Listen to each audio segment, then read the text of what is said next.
Parce que derrière ces murs, il y a eu des morts suite à de mauvais traitements, des suicides, des déportations vers Auschwitz, mais pas d'extermination, le camp d'Émile s'est autorisé à prendre du recul sur l'histoire, à fournir des clés de compréhension.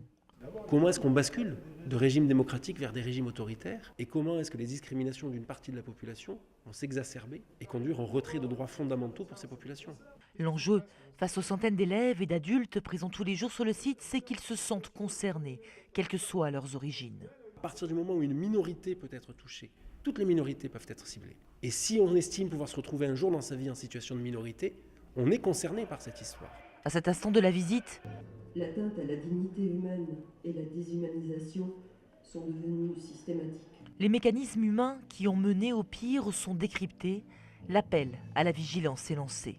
Lorsque, par le vote, on refuse de basculer vers un pouvoir autoritaire, lorsque, en marchant dans la rue, par la manifestation, on refuse de se laisser enfermer dans l'engrenage des extrémismes, on résiste. Ces élèves de 3e, bouleversés par les faits relatés, par les lieux, à chaud évoquent le vivre ensemble. Quand il y a des problèmes, il faut les résoudre, pas les ressortir un jour comme ça et après justement des guerres peuvent arriver, etc.